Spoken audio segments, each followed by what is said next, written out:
Sibukilisi kubingelele sikwamukele indabeni zehora lokuqala emini lezi indaba nizethulelwa usakhiwo ngokusokhela nazi ezinohlonze emini bebade. We are now today giving tools of trade such as the uniforms, the torches, the lights and various other tools. Namhlanje uhulumeni wesifundazwe KwaZulu-Natal unikela ngeinsiza kusebenza enhlakeni ezilwa nobugebengu endaweni ezahlukene eThekwini ngemizamo yokunqanda ubugebengu kulesi sifundazwe. When you apply for bail, it is an undesirable strategy to attack the strength of the state's case, particularly when you have not had disclosure of the evidence. Loyo bengusomlomo weParliament uNosiviwe Maphisa Nqakula kulindeleke ukuba vele kanye nomsolo wesibili enkantolo ngoNhlangulana ngemva kokuthi ededelwe ngebheyili yenkulungwane ezingama50 zamarandi. We've been in this situation where we've had a first leg 0-0 and we understand what happens. Imamelodi Sundowns izobhekana neqembu laseTanzania Young Africans emidlalweni omqoka weCAF Champions League namhlanje kusihlwa enkundleni Loftus Versfeld.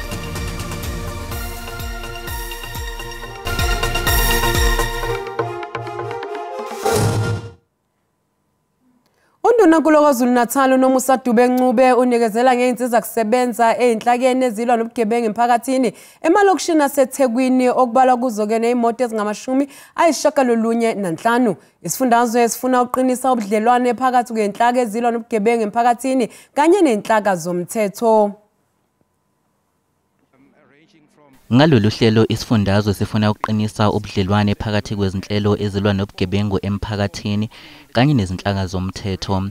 Undunankulu unikele ngezimoto ezingama-95, imishini emqoka yokuqapha, imifaniswano kanye nezinye izinsiza kusebenza. We felt that if we are to also be serious about our meaningful contribution, there has to be tools of trade, and we are now today giving tools of trade such as the uniforms, the torches, the lights and various other tools that these community members need. Lezi moto kulindeleke ukuthi zengezwe ngokuhamba kwesikhathi kanti namalungu omphakathi alwisana nobugebengu azoqeqeshelwa izincwadi zokushayela. We also have put some of the members through the training. They are going through the driver's learners, including the advanced driving learners driving. Izimoto zizothunyelwa emiphakathini okudlange kuyo ubugebengu bese kuthi ngokuhamba kwesikhathi zengezwe. Kepha-ke okwamanje amalungu omphakathi alwisana nobugebengu awatholi ngisho indibilishi. 6,000 of them, so we could not be able to afford from our own fiscus, but we are exploring various sources of so that we can give them some relief because they are doing what they are doing for communities. Umbiko usihle Dlamini wezindaba ze-SABC. Kusenjalo izakhamuzi zakwaDesai Marine Hill entshonalanga yeTheku zitshele ungqongqoshe wamaphoyisa ubheka icela ukuthi ziyesaba ukubika ngobugebengu ngenxa yokuthi igelekeqe zingahle ziziphindiselele. Lezi zakhamuzi zikusho lokhu ngesikhathi ucele evakashela indawo yesigameko okudutshulwe kwabulawa igelekeqe ezisishagalolunye kwathi ababili bagcwala amathafa. Izakhamizi zakwaDesai entshonalanga yeTheku zithi zihleli lubhojozi ngenxa yemgulukudu isikhathi eside. Zithi le ndawo isiphenduke umhume wabaphangi njengoba kuphangwa abantu kubuye kudlwengulwe abanye. Kuthiwa isimo sibi njengoba ezinye izakhamizi sezinqume ukushiya amakhaya ngoba zisaba ukuba yizisulu. Nabo kuthiwa bebephinisela kodwa bekungekho lutho kade kuseduze kwabo. So bebekhona vele abafana abangani bakho bangekho right. Motha bekho right bebenzana. Bambi inkonzi. Bakusho mina engikwaziyo. Yeah. Kuloko okwenzekile kuze kucaciswe indaba yokuthi la ibona bayinkabi wathwathi akukho lokho. Ngiyakwazi. Ungqongqoshe wamaphoyisa ubheka icele unxuse imphakathi ukuthi ibike amacala emaphoyiseni ingakhathazwa ukuthi usizo alusheshi. Uthathe lezulu lezandla emaphoyiseni yinye impendulo yezulu lezandla izulu lezandla bese ke singena ngaphakathi uthola ukuthi ziyatholakala lebhamu sitholakele ibhamu la labantu baxhunyiwe benze ubeleleso obusabekayo obukhulu kakhulu. Amaphoyisa athi athole izibhamu ezintathu kulendlu eyinalabasolwa, kanti amaphoyisa athi asezithendeni zababili abagcwele izinkalo. Londi Khadebe, SABC News, eThekwini. Obengusomlomo wePhalamende uNosiviwe Maphisanqakula usezoza abuyele enkantolo ngoNhlangulana emva kokukhululwa kwakhe ngebheyili ezingu50 zamarandi ngensolo zamacala ahlobene nenkohlakalo. Kulindeleke ukuthi maduzane kwengezwe nomunye ummangalelo wesibili okukholakala ukuthi yathinteke emacaleni. Uhlu lwezinsolo zamacala ethweswe obengusomlomo weshamthetho seluseyithebeni enkantolo. Umthwalo obuse emahlombe kaMaphisanqakula bekuwukuthi agculisa inkantolo ngokuthi kungani kufanele agunyazwe ibheyili. Encwadini efungelo yesicelo sakhe sebheyili efundwe ummeli wakhe, ubalule ukuthi umzamo wesivimbelo sokuboshwa kwakhe bengeyona inhloso yokuthi kubonakala ukuthi ufuna ukuphathwa ngendlela ehlukile. There has been suggestion that by bringing an urgent application in the Pretoria High Court for disclosure of the full docket, I have abused court process and that I am attempting to evade justice. This is not true or correct. Umbuso awuzange uphikisane nesicelo sebheyili sikaMaphisanqakula nokho awuvumelananga namaphuzu ahambisana nokuthi icala abhekene nalo alinaso isisindo esiqinile. My remarks are that case law is clear. When you apply for bail, it is an undesirable strategy to attack the strength of the state's case, particularly when you have not had disclosure of the evidence. On what basis can you say in law and in fact that the state's case is weak? Phakathi kokunye kwembandela ehambisana nebheyili ukuthi kuzofanele anikezele ngepassport yakhe. Phakathi kwamacala ayi12 abhekene nawo ahlobene nenkohlakalo, ukushintshiselana ngemali kanjalo nokufumbathisa ngesikhathi sengungqongqoshe womnyango wezokuvikela.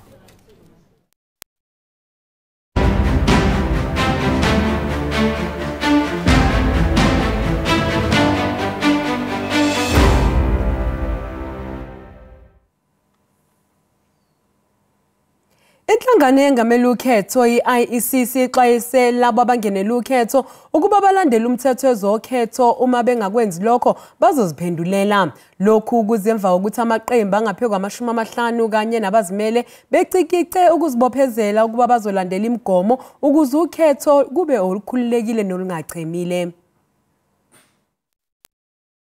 The Electoral Commission commits itself to pronounce an electoral outcome rooted in the choices of the South African voters. Amaqembu ezepolitiki kanye nalabo abazimele baye bethembisa ukuthi bazoyihlonipha futhi beyilandele inkambiso elawula ukhetho. It is important that those who violate the code are held accountable and that justice is achieved for millions of voters. Njengoba lo mcimbi ubuqhubeka nje, omunye ke walabo abageqele ukuzimela uAnele Mda uzokalise ukungenami ngokuthi singabibikho isithombe sakhe njengoba bekwenzeka emaqenjini ezepolitiki. Where is my photo, IEC? No, I can't. No. The one that is registered to be on the ballot. People are not going to see this on the ballot. Where is my photo? Amaqembu ezepolitiki ke abesezibophezela ekutheni azohlonipha yonke imithetho yekhomishana yezokhetho.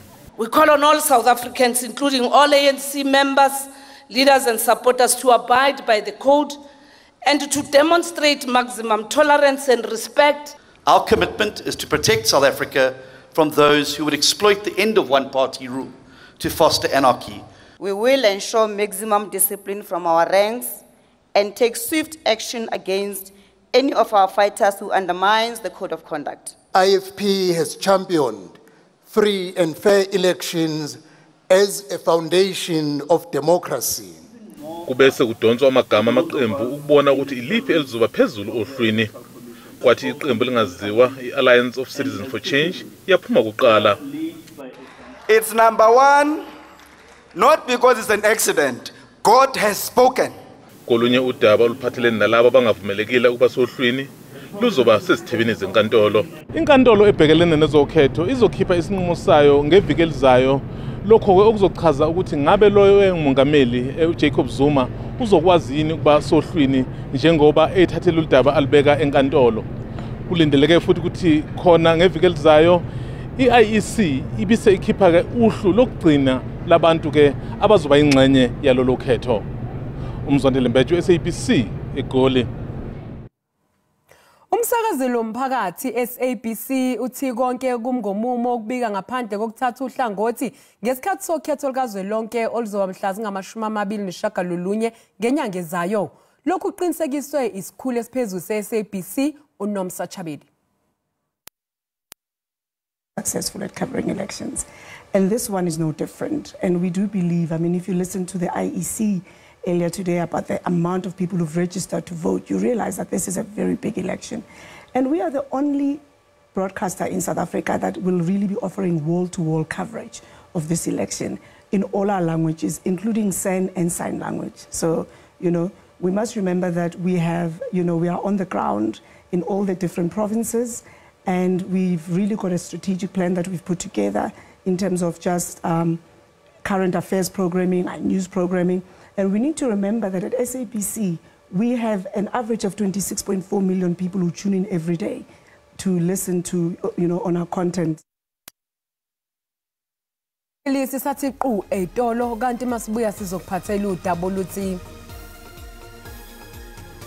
will lead to a significant increase in revenue for Transnet. Umengameli wezwe uCyril Ramaphosa usesungule ithimba elizobhekana nomsebenzi wokuvuselela kwechweba laseThekwini ukuze libe sezingeni elifanele.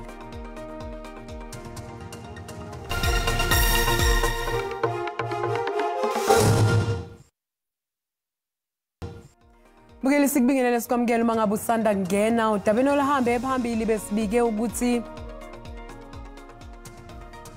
namhlanje uhulumeni wesifundazwe KwaZulu-Natal unikela ngeinsiza kusebenza enhlakeni ezilwa nobugebengu endaweni ezehlukene eThekwini ngemizamo yokunqanda ubugebengu kulesifundazwe. Bukela sikhumbuza ukuthi lezi ndaba zikhona ku YouTube na ku SABC Plus. Ngena kuzo uzicinge ngamagama athi SABC Izindaba na kanjani uzozithola. Umengameli wezwe uCyril Ramaphosa usesungule ithimba elizobhekana nomsebenzi wokuvuselela kwechweba laseThekwini ukuze libe sezingeni elifanele. Lokhu ke ukusho ngesikhathi kuvulwa ichweba ke eThekwini namhlanje. uRamaphosa bekhuluma ngenkathi kuvula ichweba elikhulu ezwenikazi Africa iNew Lane PX Terminal. Leli ichweba lizosiza kwezokuthutha impahla olwandle nasekunciphiseni isiminyaminya emgwaqweni N3 liphinde libe izinda somnotho eindaweni okubalwa kuzo iTheku kanye neGoli. Wengamelizwe uphinde wanxusa inkampani eyimele ukuthi iqhubeke nokutshala imali kuyingqalazizinda ukuze kusimame umnotho kuleli. This will lead to a significant increase in revenue for Transnet and NATCO corridor through the migration of cargo from road to rail. Aside from the investment of approximately 3.4 billion, some 4,000 direct construction jobs have been created. And now I'm pleased to know that more than 1,000 employees are currently employed full-time in this facility. uRamaphosa uthi uhulumeni uhlose ukwenza imali engango-1.2 trillion amarandi eminyakeni engaphezulu kwemihlanu ngokubambisana namabhizinisi ayimele okubalwa kuyi-Transnet. Ukuphothulwa kohlelo lwe-New Lane Park Bayhead Rail Terminal eThekwini kunikeza ithemba lokuthi kuzoba nenguquko kwingqalazizinda esiza kwezokuthutha kuleli. Umndeni womfundi oneminyaka eyi-17 waselokishini Rifilwe eBronkhorstspruit uthi kulukhuni ukwamukela ukuthi umuntu obesondelene nalomndeni ubulala indodakazi yabo. Owami Visache udlengulwe wabulawa umzala wakhe uChris Mthethwa oneminyaka engamashumi 30. Ubesevele enkantolo yemantshi emva kokuthi umphakathi uvuka umbhejazana. Get raped. If you kill, cut it off. Umndeni ka-Owami Visachi uthi le ntombazanyana yanyamalala unina wayobika emaphoyiseni. Isidumbu sakhe satholakala egunjini emzini wesihlobo somndeni okuyiso esagcinwa sibonakale nesisulu. Emva kwalokho uChris Mthethwa wabe sezinikela amaphoyiseni emva ukuthi ehlulekile ukubaleka. We are very heartbroken. We can't even cope. The evidence found in the house points at me that, oh, we've been negligent, letting him free with the kids, sending him to where the kids are playing like she was playing in a park. And then he went and fetched her there. Isigamthethwa sihlehlisiwe kepha umphakathi uyaphikisana nokuthi anikwe ibheyili. Siyayibawa umsolo uyingozi asimfuni ngaphandle. So angaveli ngaphandle abamgcine ngaphakathi ikhotho imnikele amadili kajele azomfanela. Ikhomishana ezokulingana ngokobulili ithi isihlava sodlame oluyamene nobulili kufanele kubhekwane naso ngendlela. It is a scourge. It is a problem that we have in this country which must be eradicated. I would say to whoever feels that they have not been dealt justice, there is always recourse. Lay a complaint with the Commission for Gender Equality and let us see how that is taken forward. Isicelo ke sebheyili kaMthethwa sizolalelwa zishumi nomuvo kwephezulu. Abafundi ababili okukholakala ukuthi bayingxenye yamaqembu emgulukudu bangeniswe esibhedlela emva kokugwazana esikoleni eMbombela eMpumalanga. Abazali uthisha kanye namalungu enhlangano elwa nobugebengu emphakathini bahlangene ukuxazulula lolu daba. Osukwini ke lokuqala kuvulwe izikole kuqubuke udlame phakathi kwamaqembu emgulukudu esikoleni. Isigungu sengamele isikole sikhathazekile. I want to assure the parents that their children are at the good hands. We are here to make sure that teaching and learning is happening at the school. So the children are safe. We are going to engage in law enforcement so that the police must assist us as well as the community and all stakeholders. Abafundi esikoleni bafuna kuqedwe ngamaqembu emgulukudu. I think it could be solved as long as the learners cooperate with the teachers and listen to the teachers. We are no longer be careful because of the enemies that we are having at our school, at Sertlag High School. Kusenjalo inhlangano elwa nobugebengu emphakathini CPF ithi akusiswe isigame sokuqala esenzeka kulesikole. Kade izama ukulwa namaqembu emgulukudu kulesi sikole kodwa imizamo yabo ayiphumeleli.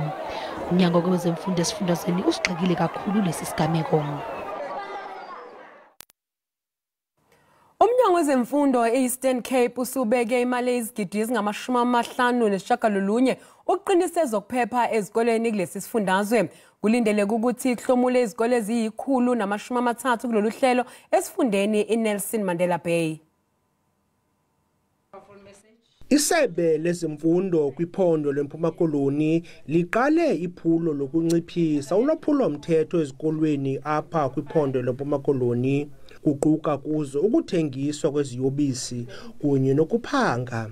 Isisikolo samabanga phezulu sakwilokisha kwazakhele sesinye siphangwe izihlandlo ezintathu. Abantwana kunye nootishara bebesebenexhala lokuza esikolweni qhokusasa xa besiza ingathi bangarotshwa. Izikolo eziyi-221 zisaza kuchamla kweli phulo, kuquka nokufakelwa kwamacingo kweli phondo leMpuma Koloni. Yiyo loo nto siva sithetha nge-patrols, i-security guards ezi-1000 lapha ephondweni, but zibe ne-specific attention kwezi zikolo zi-130 zalapha eBhayi. Nazo ezinqununu zisuka kwiingingqi ezahlukeneyo kweli phondo zibongoze ukuba zicebise ngenzame zokwenza eli phulo laziwa nge-safety schools ukuba lube yimpumelelo. Ndikuzolani Moya wendaba ze-SABC ndiseGqeberha kwiphondo leMpuma Koloni. Umnyango wezamanzi nenhlanzeko usuqagula ukuthi izakhamuzi zaseHammanskraal sezowathola enyangeni eziyisithupha ezayo amanzi ahlanzekile kompompi. Sekuphele iminyaka engaphezulu kwe-15 izakhamuzi zalapha eHammanskraal zingenawo amanzi ahlanzekile. Kamuva nje kuze kwangenelela inhlaka efana nehhovisi lomvikeli womphakathi, izakhamuzi zethenjiswa ukuthi zizobe sezithola amanzi ahlanzekile kule nyanga. You know, with tenders, when you do an open tender, you invite contractors to submit tenders. Now, when the evaluation was done, none of the contractors would basically meet the requirements. So now the implementing agent was now forced to go back out on tender again to re-advertise. But fortunately, that second round, we managed to get a contractor appointed. Abomnyango wezamanzi nenhlanzeko bahlonze ukubambezeleka kodaba lwethenda njengokuyikho okube umthelela. Kanti sebebeke isibophezelo esisha sinomnqamla juqu phakathi kukaNcwaba noMandulo lapho bebheke ukuthi izakhamuzi zaseHammanskraal ziqale ukuthola umkamo wamanzi ahlanzekile. What we can assure residents is at least there is a plan. The minister and the executive mayor will go and do so training as a proof, and they will have a media briefing to show that what we have committed, though there was a delay on the appointment of the contractor on the package plan, but at least now we can assure the resident that the work is currently underway. Okwamanje izakhamuzi zalapha zisazolinda esinye isikhathi ngaphandle kwamanzi ahlanzekile.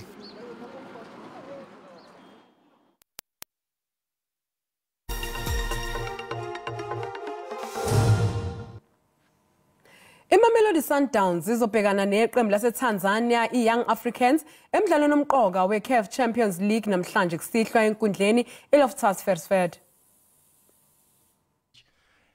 Amathemba eMamelodi Sundowns ukuthi afinyelele emidlalweni owandulelo wamanqamo kumqhudelwano iCAF Champions League asengcupheni. Leli qembu kudele liguqisa iYoung Africans yaseTanzania ekhaya emva kokuthi lidlale ngokulingana naleli qembu ngesonto elidlule. Umqeqeshi weSundowns uRulani Mkona uthi bazosemsulwazi abalithola ngesikhathi benqoba umqhudelwano African Football League kulomdlalo. We've been in this situation before, and hopefully that's the experience we can use. We've been in this situation where we've had a first leg 0-0 and we understand what happens. You just think about the semi-final last season against Wydad. We went away into Morocco, where to come here and get a result, and unfortunately it was 2-2.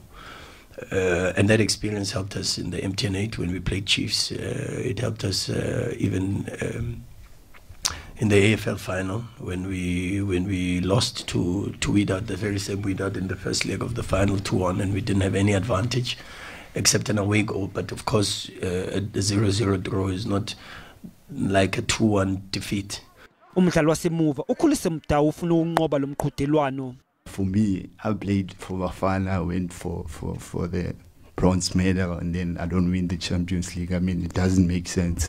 Umkwena unxusa abalandeli beSundowns bagcwalisa inkundla eLoftus Versfeld namuhla kusihlwa. Mbukeli umhlahlo wesimo sezulu yalandela emva kwekhefu.